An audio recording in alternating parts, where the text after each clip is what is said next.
Bismillahirrahmanirrahim. Dear students, this is your Friday class. Some of you are with me right now in this online session, and some of you are just listening the recording. So I just welcome you both type of students, online and the recording, watching the recordings.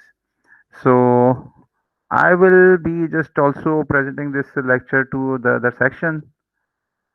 So, what should there was an interruption and distraction from phones. So just give me a sec, 1 second. You know the problem with this Google meeting is that you just cannot stop recording. You cannot just pause recording. You have to have always online. So that is a feature which is missing from this Google Meet. Okay, so I just want to say that this is the chapter that we will be just doing today, or we will be doing it in a way that you will not you will just feel it easy, and this is a very very useful chapter for your later studies also. Maybe you will have other course. अच्छा मैं उर्दू बोलता हूँ. अच्छा तो आपके जो आगे courses होंगे ना वो भी इन जो कॉन्सेप्ट्स को आज हम डिस्कस करेंगे उस पर बेस करेंगे. और इसका मतलब ये नहीं है कि हमने जो पिछली क्लासेस जो मिस की डील की हैं जो कॉन्सेप्ट वो नहीं मैटर करेंगे. बट ये वाला चैप्टर ज़्यादा करेगा, वो थोड़ा इसके मुकाबले में कम करेगा. अच्छा, तो हम इस वक्त डील कर रहे हैं रेजिस्टेंस से, करंट से, रेजिस्टेंस से और इलेक्ट्रोमोटिव फोर्स से. राइट. अच्छा, तो अब मैं आपको एक एनालॉजी बताता हूँ for the sake of understanding what is current, what is resistance and what is electromotive force. अब electromotive force is the same thing जो कि हमने अभी तक पढ़ा है, उसको हमने कहा है इलेक्ट्रिक पोटेंशियल. तो अगर आपके पास कोई सी भी डिवाइस है, ये टॉपिक है, थोड़ा सा आप इसको पढ़ लीजिएगा. करंट के बारे में कुछ बातें बता रहे हैं और ये बता रहे हैं कि दुनिया में अंदर कोई सी भी चीज़ हो वो आजकल के ज़माने में पावर के बगैर नहीं चलती. और पावर आज तक जो है ना, जितनी ज़्यादा से ज़्यादा पावर है ना, सबसे ज़्यादा वो इलेक्ट्रिक पावर ही इस्तेमाल हो रही है. दुनिया में सबसे ज़्यादा पावर की फॉर्म इलेक्ट्रिक पावर है. और अब तो जो गाड़ियां पहले गैसोलीन पावर से चलती थी और इंजन से चलती थी, अब वो भी गाड़ियां मोटर से चल रही हैं. दैट मीन्स इलेक्ट्रिकल मोटर के अंदर भी आ गया है, बाइक्स में और स्कूटर्स में आ गए चीज़ें. अच्छा, तो what is current, I just will make. अच्छा, ये जो टॉपिक है ना, ये आप you will not be going through this topic from the book. I will just like you to just see my lecture and try to understand what I am saying, and then you see the hand writing जो मैंने आपको यहाँ पे ये pages available किए हैं. ये हमको मैं हमेशा अवेलेबल करता हूँ विथ न्यूमेरिकल्स. तो इसके अंदर आज मैंने थोड़े से फार्मूले भी लिख दिए हैं, क्योंकि मैं किताब इस चैप्टर को बहुत शॉर्ट करना चाह रहा हूँ और क्विक करके आपको समझाना चाह रहा हूँ, और बहुत एसेंशियल टॉपिक्स हैं ये. अच्छा, सो सबसे पहले हम ये डेफिनेशन करते हैं करंट की. अच्छा, मैं एनालॉजी बता रहा था आपको पहले. करंट समझ लें कि what is this, the current is like transfer of charge from one point to another. Net charge flowing, ये जो यहाँ पे लिखा है ना, इसको मैं कहता हूँ, ये वाला हाईलाइट करता हूँ और मैं कहता हूँ this is net charge flowing. Highlight नहीं हो रहा, सर माउस से प्रॉब्लम हो रहा है. अच्छा, this is net charge flowing through the area per unit time. तो एक चार्ज अगर किसी जगह से दूसरी जगह पे ट्रांसफर हो रहा है और वो मूविंग में है, तो कितना चार्ज कितनी देर में शिफ्ट हो गया, उसका रेशियो हम कहते हैं, that is the current, definition of the current. अच्छा, अब करंट में जो चीजें मूव करती हैं वो हम सिंपल ये कहते हैं, simple just to make normal very simple thing, कि बस वो इलेक्ट्रॉन्स होते हैं. हालांकि इसकी वेरिएशंस भी होती हैं. कभी पॉजिटिव चार्ज भी मूव करता है, कभी जो है वो कुछ सेमीकंडक्टर में और टाइप के करंट्स भी होते हैं. But we just limit our self to the type of the current where the current is due to the motion of movement of electrons from one place to another. तो electrons की मदद से अगर current establish करते हैं इसको, तो electron is a charge. तो नंबर ऑफ इलेक्ट्रॉन्स जितने जा रहे होंगे उसके हिसाब से एक कूलम्स में आप इसको कैलकुलेट कर सकते हैं. एक इलेक्ट्रॉन का चार्ज होता है कूलम में 1.602 × 10⁻⁻19। तो बहुत सारे इलेक्ट्रॉन्स एक साथ जा रहे होते हैं, तो that will make up the charge. तो यहाँ पे मैंने आपको एक इक्वेशन लिख के दी है कि डेल्टा क्यू कितना चार्ज मूव कर रहा है, डेल्टा टी कितने टाइम में। तो that will just define the current, the ratio of the delta delta Q and delta T, that is the current. अच्छा, अब अगर वो आप इसको डेरिवेशन टर्म्स में और स्मॉल टर्म्स में लिखना चाहें तो ये भी हो सकता है, लेकिन आम तौर पे क्या होता है हमारे केस में, हम जो डील करेंगे, the current will be constant for constant current. तो अगर कोई कांस्टेंट करंट फ्लो कर रहा है तो कितना चार्ज कितने टाइम के अंदर चला जाएगा, तो वी विल जस्ट से कि कितना करंट है मल्टीप्लाई बाई टाइम, तो वो चार्ज बन जाएगा। अच्छा, अब जो मिसाल लेते हैं ना हम, जो I was just asking talking about the analogy I just want to give you about current, वो है एक यहाँ पे तस्वीर बनी हुई थी, मे बी मैं शायद I will be just able to find it out, लेकिन अगर नहीं तो चले समझ ले कि पाइप में से, वो यहाँ पे नहीं अगले चैप्टर में थी, वो मैंने यहाँ नहीं थी, सॉरी। अच्छा, अगर पाइप में से पानी गुजर रहा है तो पाइप में से पानी कब गुजरेगा, जब कोई पावर अवेलेबल होगी, पानी को पोटेंशियल होगा, मौजूद होगा। अगर लेट्स से कि वो ऊपर से हाइट से आ रहा है किसी टैंक में, तो then only then the water will flow if there is a power, just to make it flow, just to make it flow. अगर पावर नहीं होगी तो वो पानी फ्लो नहीं करेगा, पानी पाइप में पड़ा हुआ होगा, खड़ा हुआ होगा, लेकिन इट विल नॉट मूव। तो पानी क्या चीज है, पानी करंट है। द नो सॉरी, नॉट पानी इज नॉट करंट, पानी इलेक्ट्रॉन्स है, और इसकी motion from one point two another is current, kind of current. The flow of electrons is current and the flow of water is just flow, water flow. तो अच्छा, अब voltage क्या चीज है, वोल्टेज उसकी पानी पानी के लिए हाइट है। अगर पावर अवेलेबल होगी तो पानी फ्लो करेगा, अगर हाइट का डिफरेंस होगा, अगर एक टैंक ऊपर है, नीचे का टैंक नीचे है, ओवरहेड टैंक और नीचे वाला टैंक, सही है। अच्छा, anyone there who just wants to get in, नहीं सारे हो गए। अच्छा, कोई मैसेज नहीं, उसमें नहीं है, आप लोगों का नहीं है। If you just want to say anything please just be free and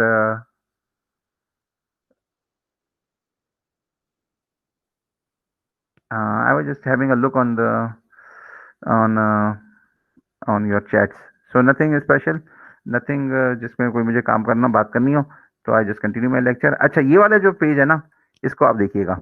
तो कांस्टेंट करंट के लिए, अच्छा मैं एनालिसिस दे रहा था। सो तो पानी क्या हो गया, पानी इलेक्ट्रॉन्स हो गए, उसका फ्लो क्या हो गया, उसका फ्लो करंट हो गया। कब फ्लो करेगा, जब हाइट का डिफरेंस होगा तो फ्लो करेगा, या पंप लगा हुआ होगा तो फ्लो करेगा। अच्छा, तो ये हो गया पानी की मिसाल।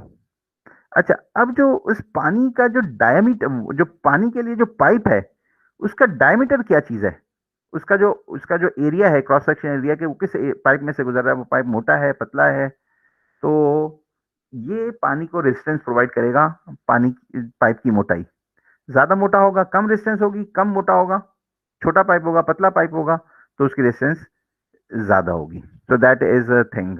अच्छा, अब हम जो है, अब ये वाला कॉन्सेप्ट डिफाइन करके ना, ये वाला जो कॉन्सेप्ट हमने डिफाइन कर दिया, आई होप कि ये समझ में आ गया होगा। इसका एक न्यूमेरिकल पढ़ लेते हैं और कर भी लेते हैं, साथ साथ चलते भी जाते हैं, न्यूमेरिकल भी करते हैं, और हम इस क्लास को ख़त्म करना चाहेंगे 4 बजे तक, ठीक है। तो इंशाल्लाह अल्लाह करेगा ख़त्म हो जाएगी, लेकिन अगर नहीं ख़त्म हुई, जब भी कंटेंट्स पूरे हो जाएंगे। अच्छा, अब मैं जो है आपको सवाल की तरफ लेके जाता हूँ, और सवाल जो है यहाँ पर है।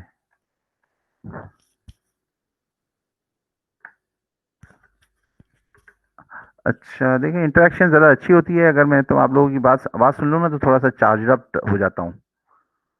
तो अदरवाइज जो है ना, ओपन लूप में this online mode is just like open loop, because I am just not getting any response.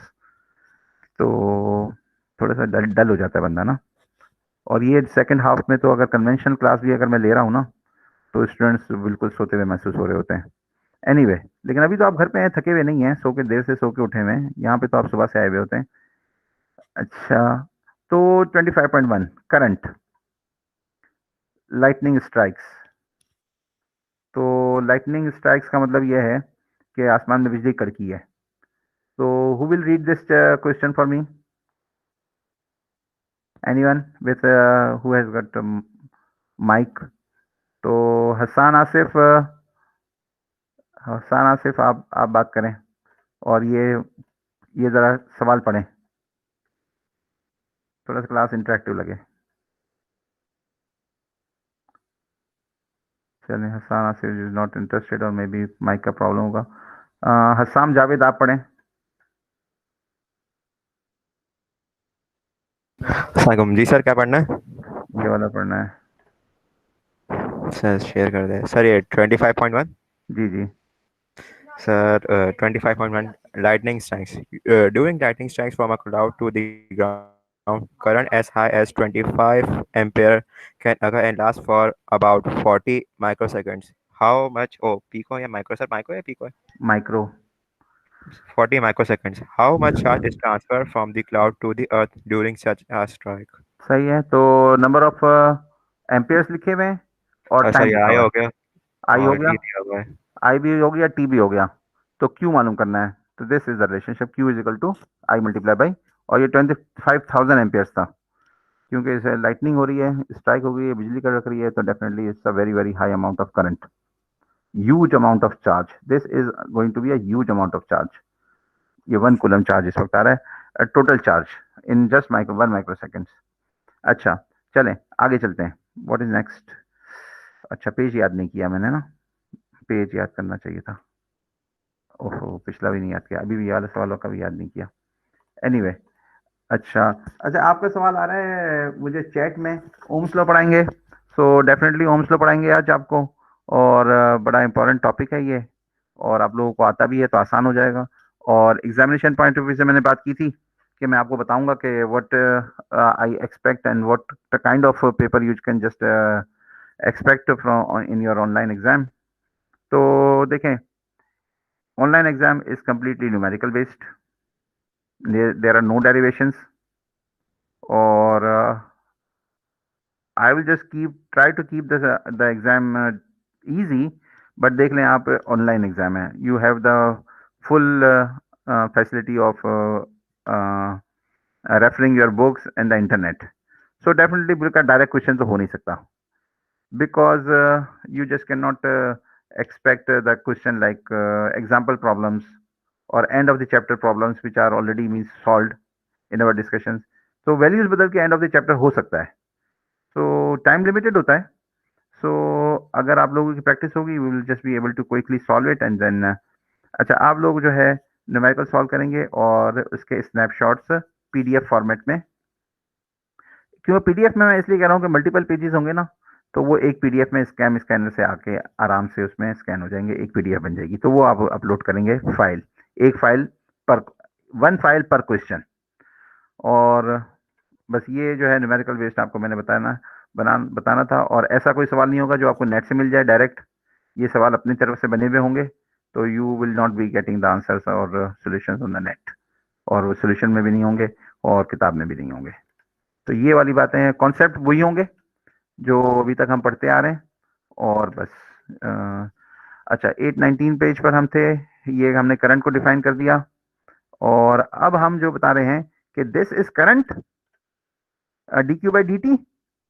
अच्छा, what is current density? Current density ये होती है कि अगर कोई करंट फ्लो कर रहा है तो किस एरिया में से किस एरिया में से क्रॉस सेक्शनल एरिया, तो that is given by current density, and current density is shown with the symbol of J. अच्छा, अब मैं देखता हूँ क्या मुझे आप लोगों को कौन सी चीज बतानी है। ये वाली मुझे चीज, resistivity. What is resistivity? Resistivity is a characteristic of a material.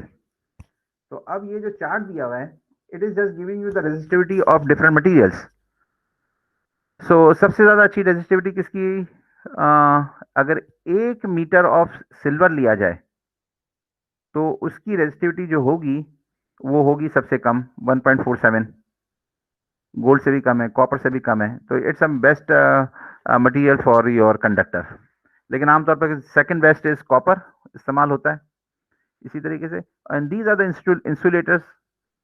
तो इसकी इंसुलेशन देख लें, wood is very very high insulator, लेकिन टेफ्लॉन इससे भी ज़्यादा है, ग्रेटर देन 10 13।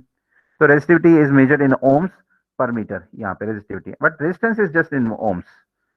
तो there is a difference between resistivity and, तो this is also a kind of Ohm's law, लेकिन हम बस सादा Ohm's law V equal to I R वाला देखते हैं जो कि आगे है. अच्छा, रेजिस्टिविटी के मुताबिक मैं आपको ये बता रहा हूँ कि there is a temperature dependence on, there is a dependence on temperature that normally for metals, for metals जो आपके होते हैं normal conductors, metals are conductors, उसकी रेजिस्टिविटी टेम्परेचर के साथ बढ़ती है. तो कितनी बढ़ती है, वो होती है पर डिग्री सेंटीग्रेड. तो इसको हम कहते हैं, अच्छा ये वाला फॉर्मूला कहीं और भी दिया हुआ है, the same in terms of the resistivity and in terms of the temperature also. तो हम आगे चल के पढ़ेंगे इसको टेम्परेचर की टर्म्स में, रेजिस्टेंस. अच्छा, अब मैं आपको सिंपल जो चीज बताना चाह रहा हूँ ना, this is the thing just जो कि हमें हमें डील करना है. V is equal to R is equal to V upon I. Resistivity is just a ratio of the voltage and the current. सही है, आप लोगों को ये मुझे आता है, मुझे पता है कि आपको आता है. So we just don't want to do it more, बहुत ज़्यादा डिटेल में करने की ज़रूरत नहीं है. अच्छा चलें, तो अब हम नेक्स्ट कौन सा सवाल था मेरे पास जो इससे मैं कर लूँ नेक्स्ट. अच्छा अच्छा, ये है 25.3, ये पिछले वाले सवाल से ही मुतालिक है. तो ये मैं जो है करंट डेंसिटी की मैंने बात की थी, तो मैं ये आपको ये करा देता हूँ 25.3. अच्छा, 825 को याद रख लेते हैं और हम चले जाते हैं सवालों पे. थोड़ा सा इंदाज करेंगे, प्रॉब्लम्स आ गए, ये कहाँ पर आ गए हम प्रॉब्लम्स में नहीं, आगे चल रहे 25.3 में. ये रहा, अब 5 ampere current run through a 12 gauge copper wire. तो मेरे पास कौन सा सवाल है, यही वाला है 25.3. सही है, तो अच्छा सही है, ठीक है. 25.3, अब 5 ampere current run through a 12 gauge wire, उसका डायमीटर कितना होता है 2.05. जब हमने गेज में बात करी तो ये स्टैंडर्ड गेजेस होते हैं वायर के. तो इसका डायमीटर गिवन है कि वो 25.002, इसको मल्टीप्लाई 10⁻³ करेंगे तो मीटर आ जाएगा. थ्रू अ लाइट बल्ब, एक लाइट बल्ब के अंदर इतना करंट गुजर रहा है. Copper has this many electrons, how many electrons pass through the light bulb each second. तो ये वाला सवाल है, how many electrons pass through light bulb each second. तो इसका आंसर बहुत ही आसान सा है, नंबर ऑफ इलेक्ट्रॉन्स निकालने हैं हमें. तो करंट कितना है 5 एम्पियर है, तो चार्ज कितना है IT अभी हमने किया है, तो 5 कूलम्स गुजर रहे हैं. तो नंबर ऑफ इलेक्ट्रॉन्स कितने हो जाएंगे 5 Coulomb's is the total charge and the electron charge is 1.602 multiply 10⁻⁻19. 5 को डिवाइड कर दिया E से, तो नंबर ऑफ इलेक्ट्रॉन्स हमें पता लग गया कि this is going to be equal to 3.12 multiply 10⁻⁻19. 5 को जब 1.62 से मल्टीप्लाई करेंगे तो ये 3.12 आ जाएगा, और ये 3.10⁻⁻19 नीचे से ऊपर चला जाएगा तो पॉजिटिव बन जाएगा. करंट डेंसिटी कैसे निकालें, इतना चार्ज है और current density is given by current divide by the area. तो हमारे पास एरिया दिया हुआ है कि भाई इसका एरिया कितना है, डायमीटर दिया हुआ है 2.05 मल्टीप्लाई बाय 10⁻⁻³ मीटर्स, और हमें जो पाई आर स्क्वायर करना होता है एरिया मालूम करने के लिए तो डिवाइड बाय 2 करना पड़ता है, और रेडियस इस्तेमाल करना पड़ता है पाई आर स्क्वायर में. ये डायमीटर दिया हुआ है तो डिवाइड बाय 2 करके इसका स्क्वायर कर दिया, यहाँ पे एरिया आ गया, कैलकुलेशन कर ली, ये 1.51 आंसर आ गया. ठीक है. अच्छा नाउ, अच्छा अब जो है मैं आपसे पावर की बात करना चाह रहा हूँ. क्या पेज नंबर क्या था 839, आई गेस ये था, नहीं ये नहीं था, कोई और था. अच्छा, तो P is equal to V I R हम कर चुके हैं, ये सारा कुछ हम स्किप कर रहे हैं ओम्स लॉ वाली डिस्कशन, और हमने न्यूमेरिकल से आसान आसान से किए हुए हैं. तो एक और चीज़ मुझे करनी थी, आपको एक्सप्लेन करनी थी फॉर टेम्परेचर कोफिशिएंट, वो मुझे सर्च करनी पड़ेगी. अभी मैंने किया था टेम्परेचर कोफिशिएंट, हाँ ये रहा temperature coefficient. What is it? Interpreting resistance temperature coefficient. होता क्या है कि टेम्परेचर के साथ रेजिस्टेंस बढ़ती है, तो इसको हम कहते हैं this alpha is called temperature coefficient. तो इसके मैंने यहाँ पे अपने हाथ से लिखा के इसको थोड़ा सा एक्सप्लेन किया है। टेम्परेचर डिपेंडेंस, तो ये alpha is defined like the change in the resistance for change in the temperature multiply by the original resistance. ये अल्फा डिफाइंड है। और अल्फा की यूनिट क्या होगी, इसको थोड़ा सा सिंप्लीफाई करेंगे, ये वाली टर्म्स बिल्कुल वैसी ही आ जाएगी जो वहां पे किताब में लिखी हुई है। तो इसको मल्टीप्लाई कर दिया यहाँ पर, तो ये आर नॉट मल्टीप्लाई हो गया अल्फा से, और तो ये आर नॉट यहाँ से माइनस होकर यहाँ पे प्लस बन गया, तो ये आर टी यहाँ पर मैंने बाहर निकाल लिया है।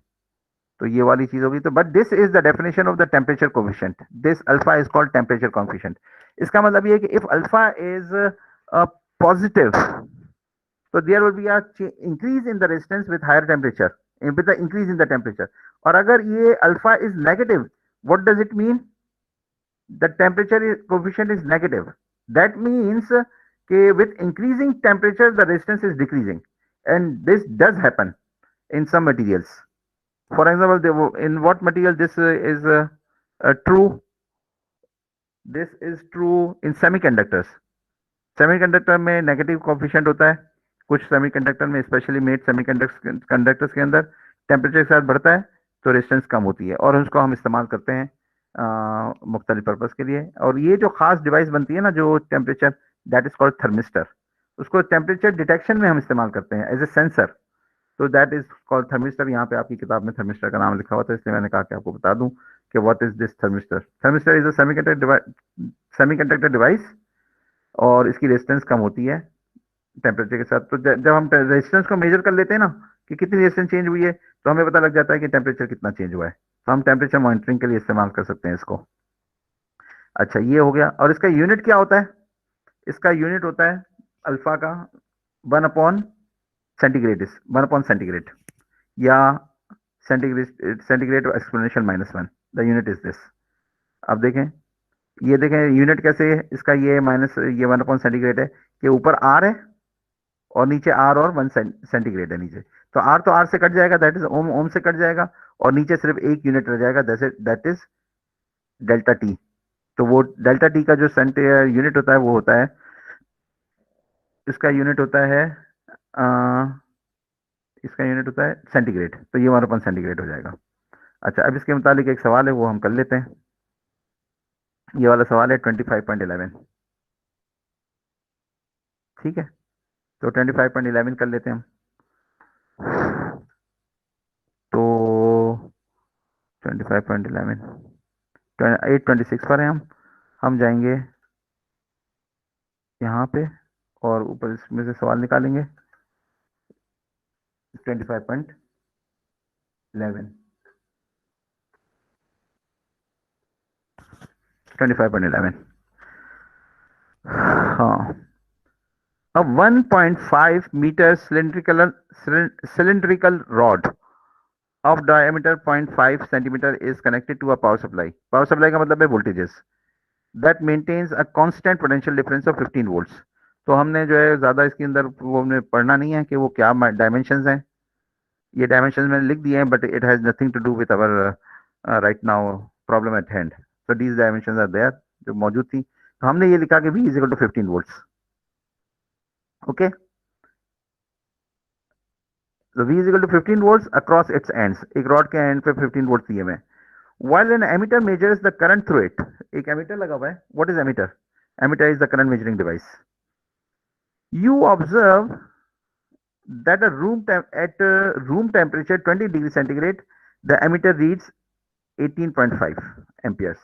तो हमने इसका डेटा बना लिया कि I1 कितना है, 18.5 है, और टेम्परेचर T1 कितना है, 20 डिग्री सेंटीग्रेड है। तो ये T1 हमारे इसमें कहाँ पे अपियर होगा, T0 के तौर पे अपियर होगा, और ये T2 कहाँ पे अपियर होगा हमारे फॉर्मूले में, इस वाले फॉर्मूले में T के तौर पे अपियर होगा, राइट। तो हमने जो है इससे R20 पर हमने निकाल लिया कि what is the resistance of at R20, that is the resistance at 20 degree centigrade. क्यों? कि वोल्टेज पता है और करंट पता है, V अपॉन I, रेजिस्टेंस आ गई। दूसरा टेम्परेचर कितना है? 92, और उसके ऊपर करंट कितना है जो मीटर ने रीड करके बताया, दैट इज 17.2, यहां पे लिखा हुआ है। अच्छा, you observe that at room temperature 20 centigrade the ammeter reads 18.5, while at 92 degree centigrade it reads 17.2. You can ignore any thermal expansion of the rod. अगर एक्सपेंशन हो जाती ना तो रेजिस्टेंस चेंज हो जाती, लेकिन हम इसका इग्नोर कर सकते हैं। The resistivity at 20 degree centigrade, find A, the resistivity at 20 degree centigrade. The temperature coefficient of resistivity at 20 centigrade for the material of the rod. तो हमें जो है दो चीजें मालूम करनी है, तो इसके लिए हम क्या करेंगे? सबसे पहले तो हम रेजिस्टेंस मालूम करेंगे एट 20 डिग्री सेंटीग्रेड, फिर रेजिस्टेंस मालूम करेंगे हम at 92 degree centigrade. Delta R हमने मालूम कर लिया है कि डेल्टा आर कितना है हमारे पास, दैट इज 0.061। अच्छा, अब हम डेल्टा आर को इस्तेमाल नहीं करेंगे, इस फॉर्मूले के अंदर वैल्यूज पुट कर देंगे। तो ये वाला जनरल फॉर्मूला है जो अभी हमने पढ़ के आए, और हमारे लिए क्या है ये? For S this becomes R92 is equal to R20, अभी कैलकुलेट किया दोनों value, 1 minus alpha, T2 is 92 and T0 is 20। तो ये रेफरेंस हमारे पास टेम्परेचर है जो कि शुरू में है। तो we will just put the values and then using this relationship we can just find it out. यहाँ पे वैल्यूज पुट कर दी R92 की 0.872 और R20 की जगह पे रख दिया 0.811 जो ऊपर से कैलकुलेट किया था। तो ये डेल्टा जो है मैंने ऐसे ही कैलकुलेट कर लिया था, जरूरत नहीं पड़ी इसकी कैलकुलेटिंग इट। तो ये पता लगा कि it will have a change of this much resistance at 0 at per degree centigrade. अच्छा, अब ये ओम्स नहीं है कि ये इतने ओम्स चेंज हो जाएगा, ये इसको बहुत ज्यादा वर्क करने की जरूरत है। This is not the change in ohms, this is basically the change in what, यहां पर देखें, ये जो चेंज आएगा ना, जो ये पर डिग्री सेंटीग्रेड आया है, तो होता ही है कि इतना परसेंट चेंज आएगा। हाँ, this is the percent, I was just not getting the right word, this is the percentage change in the resistance. अब ये बात समझ में आ गई आपको कि अगर ये ओम्स होता तो इसका यूनिट ओम्स पर डिग्री सेंटीग्रेड होता, लेकिन ये ओम्स पर डिग्री सेंटीग्रेड क्यों नहीं है? ये इसलिए नहीं है ओम्स पर degree centigrade. I just go to the last page, यहां पर देखें ये ओम्स से कट चुका है, यहां पे ये सिर्फ पर डिग्री सेंटीग्रेड है, तो ये रिलेटिव है, ये रिलेटिव है। तो ये कितना चेंज होगा? जितना डिग्री सेंटीग्रेड, देखिए I am just giving you the insight. Formula समझ, फॉर्मूले में वैल्यूज पुट कर लेना is just not a big deal, but you must understand what is it giving you, the result, how you can use this result। वो result ऐसे आप इस्तेमाल कर सकते हैं कि देखिए ये जो चेंज आ रहा है ना, अगर ये अल्फा वॉज 0, अगर अल्फा 0 होता, इसका टेम्परेचर कोएफिशिएंट कोई नहीं है, इसका मतलब टेम्परेचर कोएफिशिएंट इज जस्ट 0। तो no matter how much you change the temperature, it will have no effect at the value of the resultant next temperature जो होता इस टी के ऊपर, कोई रेजिस्टेंस चेंज नहीं होती और ओरिजिनल रेजिस्टेंस के बराबर ही होता, क्योंकि this thing multiply by 0 is equal to R naught. लेकिन इस आर नॉट के अंदर कितना चेंज आएगा? अच्छा, मैं थोड़े से आपको करेक्ट कर दूं, थोड़ी सी जो है मुझसे मिस्टेक हो गई है, ये जो है प्लस की जगह पे, मुझे यहाँ पे प्लस की जगह पे आगे मैंने माइनस लिख दिया, ये माइनस नहीं होना चाहिए था, ये प्लस ही होना चाहिए था। I am sorry for this should be plus. अच्छा, ये ऊपर जैसे प्लस आ रहा था ना, नीचे भी, तो ये आर नॉट की वैल्यू के साथ, ये आर नॉट इसके साथ मल्टीप्लाई भी हो रहा है अल्फा के साथ, तो जो भी आर नॉट की वैल्यू होगी उसके साथ ये चीज मल्टीप्लाई होकर, अगर लेट से कि 1 डिग्री का सेंटीग्रेड होता तो हम कहते हैं कि दिस इज जस्ट 1, तो अल्फा मल्टीप्लाई होता है इससे।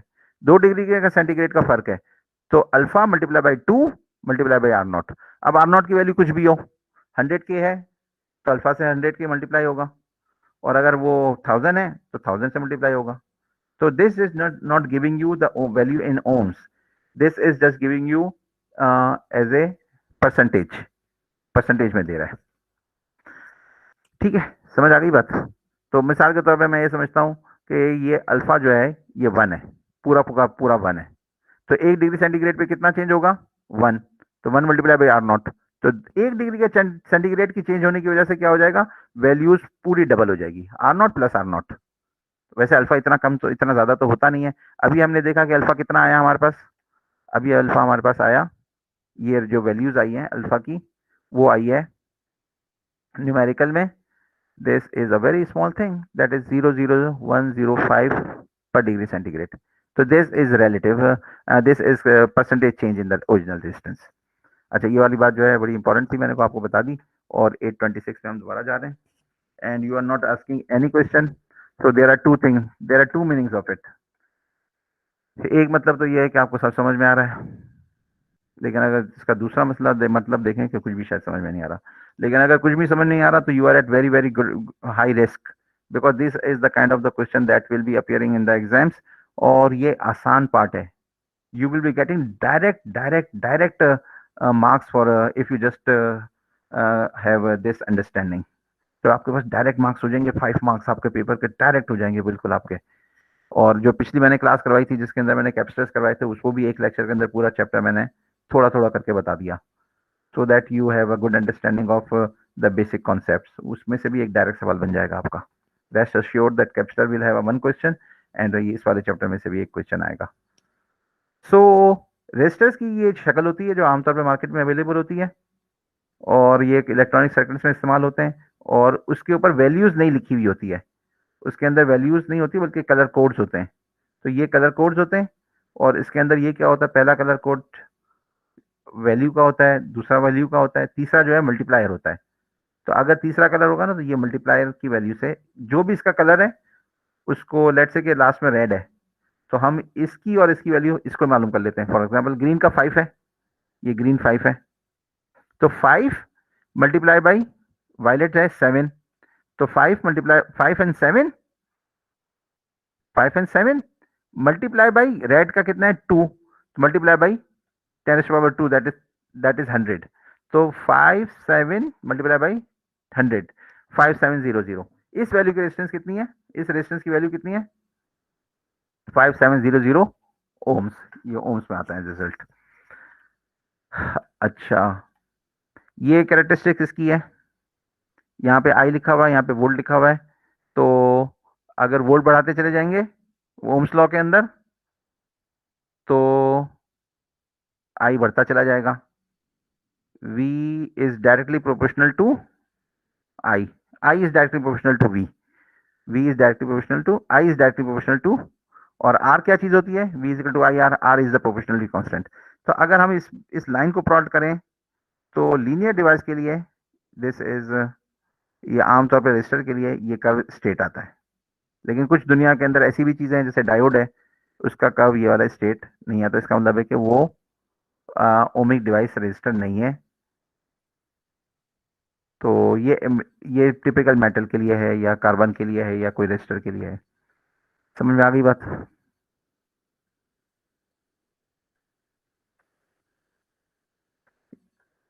आगे चलते हैं, आगे चलते हैं, आगे चलते हैं। हाँ, ये कुछ डिवाइस सिंबल्स हैं, ये सिंबल बता रहा है कि ये जो वायर होगा ना, स्ट्रेट वायर सर्किट अगर आपने बनाना है तो this will be just conductor with negligible resistance, no resistance at all. Negligible का मतलब है कि नो, हमने इसको रिजेक्ट कर दिया है, नेग्लेक्ट कर दिया है इसकी। ये रजिस्टर का सिंबल है, ये एक पावर सोर्स है with positive and the negative supply, जैसे एक सेल होता है। अच्छा, कोई भी जो बैटरी होती है ना, वो ये जैसे बैटरी है, ये दिस इज आइडियल, लेकिन कोई भी बैटरी होगी उसके साथ अपनी एक रेजिस्टेंस होती है, उसकी हर बैटरी की अपनी एक रेजिस्टेंस होती है। मैं उसको इस तरीके से बताऊं आपको, थोड़ा सा इंटरेस्टिंग करने के लिए कोशिश करूंगा कि मैं आपको ये क्लास में आमतौर पर मिसाल देता हूँ। How many are there? अच्छा, good number of students, no comments, no thing, no. अच्छा, सॉरी, ठीक है। तो मैं आपको एक एक मिसाल देता हूँ of just for explaining this thing. ये जो रेजिस्टेंस में सीरीज में रेजिस्टेंस लगी हुई है, मिसाल के तौर पे आप सुबह उठते हैं किसी दिन और आप देखते हैं कि यार मैं तो रात को गाड़ी की लाइट खोल के सो गया था। रात में नहीं पता लगता, वैसे रात में तो पता लग जाता है, दिन में आमतौर पर लाइट ऑन रह जाती है। कई दफ़ा हुआ है मेरे साथ गाड़ी में। तो मैंने लाइट ऑन करके चला गया, किसी वजह से इंडिकेटर दिया था और वो लाइट ऑन हो गई। इंडिकेटर के साथ जो है वो बड़ा सॉफ्ट सा बटन होता है हेडलाइट्स ऑन करने का, वो ऑन हो गई दिन में। और वो गाड़ी बंद कर दें, वो गाड़ी इंडिकेशन भी नहीं देती है। हालांकि देनी चाहिए उसको कि भाई लाइट ऑन हो गई और आपने गाड़ी लॉक कर दी है, तो आप ध्यान रखो भाई, ये इंडिकेशन होनी चाहिए थी मेरी गाड़ी में। आमतौर पे गाड़ी में दूसरी में होती होगी शायद। अच्छा, वो लाइट ऑन रह गई। आपने कहा कि यार 12 वोल्ट की से मुझे गाड़ी स्टार्ट करनी है, और ऑटोमेटिक गाड़ी तो स्टार्ट भी नहीं होती धक्के से। और हाँ, अगर आपकी बैटरी बिल्कुल ड्रेन हो गई है ना, तो धक्के से भी नहीं स्टार्ट होगी। धक्के से वो गाड़ी स्टार्ट हो जाती है जिसकी बैटरी में कुछ ना कुछ थोड़ी सी जान हो, वरना गाड़ी में धक्के से स्टार्ट नहीं हो सकेगी। अच्छा चलें, सही है, ठीक है। तो आपने कहा कि यार क्या करें, घर में सेल पड़े हुए हैं बहुत सारे। तो मैं करता हूँ ऐसे, ये 9 वोल्ट की बैटरी पड़ी हुई है, तो 9 वोल्ट बैटरी के साथ मैं 2 सेल जोड़ लेता हूँ और उसको, उससे गाड़ी स्टार्ट कर लेता हूँ। 12 वोल्ट तो वहां पर भी बन गए। 9 वोल्ट के साथ 1.5 1.5 वोल्ट के 2 सेल लगा लिए, 1.5। तो वो तो आपको, you can just very well understand कि you just can not start your car self में जितना करंट चाहिए होता है, that is just not possible वो सेल दे सकें। लेकिन ये कहाँ पे, उस सेल के अंदर क्या चीज ऐसी होती है जो हम कहते हैं नहीं भाई ये नहीं करंट दे सकती है? वजह इसकी होती है कि ये जो रेजिस्टेंस होती है लेड एसिड बैटरी की जो आपकी गाड़ी में लगी होती है, वो बहुत कम होती है। जस्ट जस्ट लाइक मिली ओम्स। लेकिन जो आपके सेल होते हैं, जो आप खिलौनों में इस्तेमाल करते हैं 1.5 वोल्ट के, उसको मिला मिला के सीरीज में जोड़ के आप 12 वोल्ट तो बना सकते हैं ना, लेकिन उसकी रेजिस्टेंस बहुत हाई होती है। तो वो ये इस तरीके का मसला है ये। आई होप कि ये मुझे समझाने आया होगा। अगर आपको समझ में आ गया तो वेरी गुड, और अगर नहीं समझ में आया ये बात, ये पॉइंट, तो दिस इज माय फॉल्ट। तो मैंने इंटरनल रेजिस्टेंस बताई है कि हर बैटरी की एक रेजिस्टेंस होती है, उसको हम कहते हैं इंटरनल रेजिस्टेंस। अच्छा, अगर ये कह रहे हैं कि R can be placed on either side, अगर यहाँ पे रखें या यहाँ पे रखें कोई फर्क नहीं पड़ता, सीरीज में कनेक्शन में कोई फर्क नहीं पड़ता, करंट जो होता है सीरीज में सेम रहता है। अच्छा, ये वोल्ट मीटर है, ये एम्पियर मीटर है। आगे चलते हैं, जस्ट टू से complete the topic which I had in my mind कि मैं आपको क्या कराऊंगा। लेकिन चीज़ें जो है ना, मैं जो आपको स्किप करा रहा हूँ, ये इतनी मुश्किल नहीं है, इतनी मुश्किल नहीं है। बट ये कन्वेंशनल क्लास में होती तो मैं आपको आराम से करा देता, लेकिन जिस ऑनलाइन क्लास के अंदर जो है ना, I just find it difficult to convey my point. और मैं आपको बर्डन भी नहीं करना चाह रहा। I just want to keep give you simple things which you can understand and then reproduce, और सॉल्व कर सकें फॉर्म डायरेक्ट डायरेक्ट फॉर्मूले से। और डायरेक्ट डायरेक्ट फॉर्मूले से कुछ नहीं होता जब तक अंडरस्टैंडिंग ना हो। अच्छा, P is equal to V I B, power. आपका जो बल्ब के ऊपर एक रेटिंग लिखी होती है कि भाई ये कितने वॉट का है, और ये भी लिखा हुआ होता है कि ये कितने वोल्ट का है। तो what and volt, this what is, कोई साइंटिस्ट था जिसका नाम था वॉट, वही था जिसने स्टीम इंजन बनाया था। तो उसके नाम पे ये पावर की रेटिंग लिखी है हमने, यूनिट रखी है वॉट। और जो ये होता है इसकी यूनिट होती है वोल्ट, ये भी कोई साइंटिस्ट था वोल्टा, तो इसके नाम पर ये। और ये जो यूनिट होती है इसकी होती है एम्पियर। तो ये जो बल्ब होता है जो ज्यादा रोशनी देता है, उसके अंदर क्या ज्यादा होता है? वही वाले सॉकेट के अंदर आप 0 का बल्ब भी लगा सकते हैं, या 100 वॉट का बल्ब भी लगा सकते हैं उसी वाले सॉकेट के अंदर, यानी होल्डर के अंदर आप 200 वॉट का बल्ब भी लगा सकते हैं। तो दैट इज वॉट, कि वो पावर कितनी रोशनी देगा, अच्छा कितनी पावर कंज्यूम करेगा, is that that is given by V into I. सही है। अच्छा, V इंटू आई का जो है मैंने एक थोड़ा सा यहाँ पे लिखा है आपके लिए। कहाँ गया, ऊपर पेज पे होगा, पावर का टॉपिक कहाँ गया, ये पावर इन रेजिस्टर। तो the the voltage is given by V into I, that is ohm's law. इसको हम ऐसे भी लिख सकते हैं R is equal to V upon I, या हम इसको ऐसे भी लिख सकते हैं कि I is equal to V upon R. I को यहाँ ले लिया, आर को नीचे ले लिया, ठीक है। अच्छा भाई, कभी कभी कुछ थोड़ा सा पूछ लिया करो बीच में से रोक के। P is equal to V into I, power is given by V into I. अब अगर मैं इस I को रिप्लेस करना चाहूं using this I, V upon R, तो यहां से V अपॉन आर को मैंने I की जगह पे लिख दिया, तो this becomes V square upon R. तो एक पावर का फॉर्मूला ये भी बन गया, एक पावर का फॉर्मूला ये बन गया, एक पावर का formula V square upon R बन गया। लेकिन अगर मैं इस V को रिप्लेस कर दूं, यहाँ पे सॉरी, यहाँ पे V को रिप्लेस कर दूं with this V is equal to I R, तो यहाँ पर आई आर आ गया, और P is equal to I R into I, तो that becomes I square R. तो 3 फार्मूले होते हैं पावर के, 1, 2, 3। अच्छा, अब ये जो पावर है, आपने अपने घर के अंदर 200 वाट का बल्ब जलाया, या आपने 1000 वाट की इस्त्री चलाई, प्रेसिंग आयरन, तो आपको जो बिल आएगा वो ये नहीं आएगा कि आपने कितना वाट का पावर चलाई, बल्कि ये आएगा कि कितने वाट की पावर, कितना लोड आपने कितनी देर तक चलाया, उसको कहते हैं energy. Power is different thing. Power is measured in watts, but energy is measured in joules. तो that is given by the joules rating is given by P into time. कितना लोड और कितने टाइम के लिए। तो ज्यादा बड़ा load, जैसे इस्त्री होती है ज्यादा बड़ा लोड होता है, या एसी होता है वो ज्यादा बड़ा लोड होता है, उसको कितने देर के लिए। तो the energy is coming from P into T.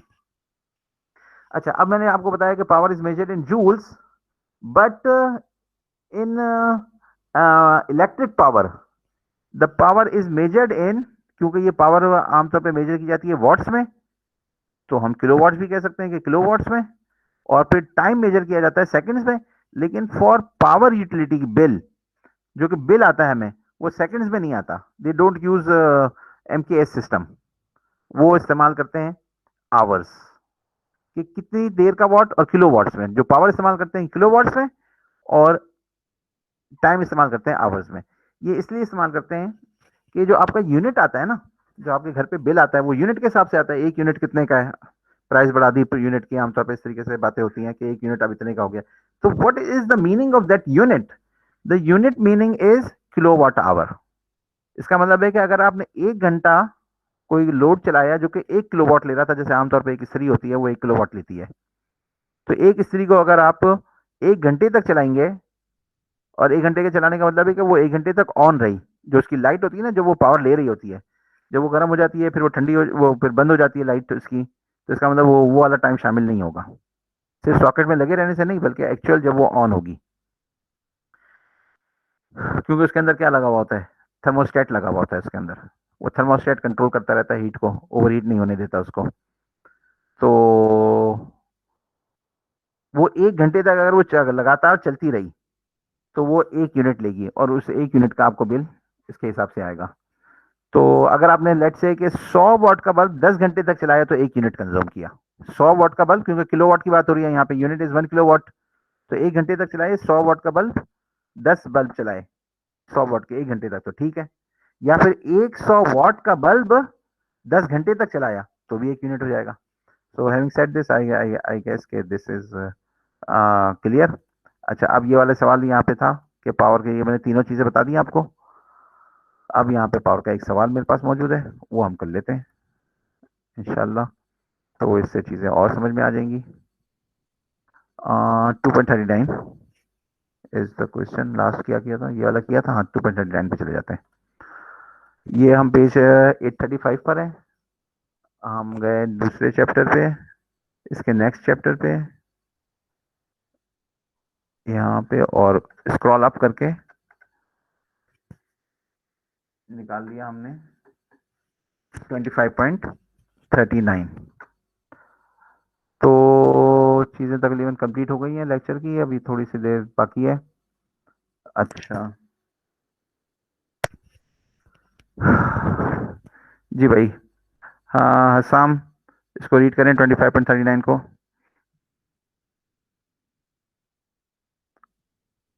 You there?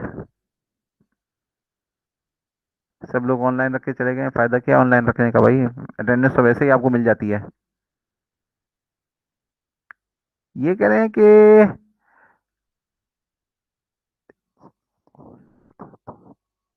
क्या कह रहे हैं, धक्के से नहीं होती है, शॉप लॉ, ऑटोमेटिक धक्के से नहीं होती है definitely.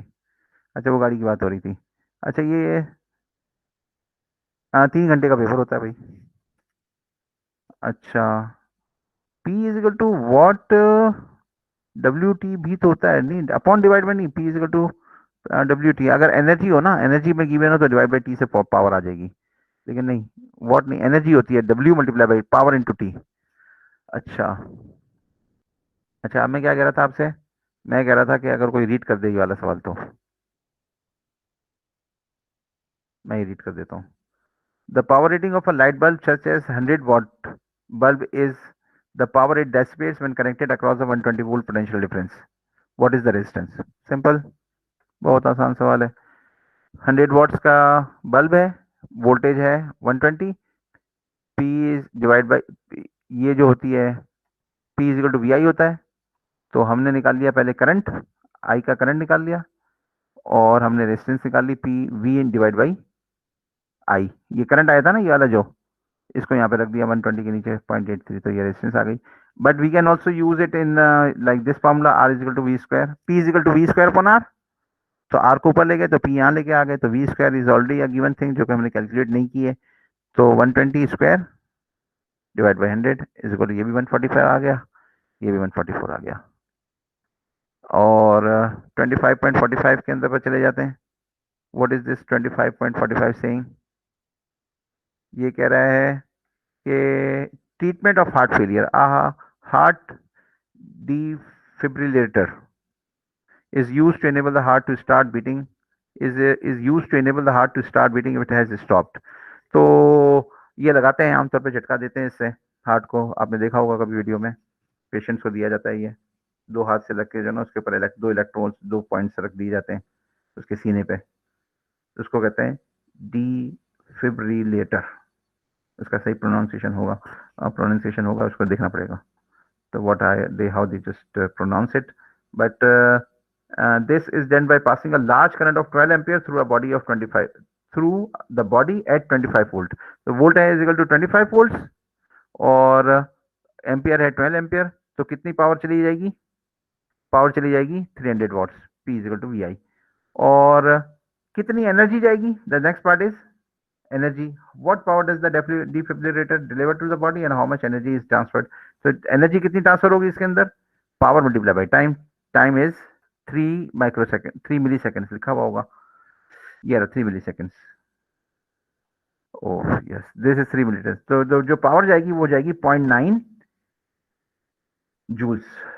So this is it, और ये चैप्टर कंप्लीट हो गया है। और आप लोग जो मैंने जो न्यूमेरिकल्स कराए उसको जो अच्छी तरीके से समझ लेंगे तो it means that you will B through, और आपका एग्जाम का न्यूमेरिकल भी सॉल्व हो जाएगा। अब जो है हम अगले हफ्ते में एक क्लास करके इंशाल्लाह एक क्लास करके पूरी चीज़ों को रैप अप कर देंगे। तो फी अमानिल्लाह, wish you all the best.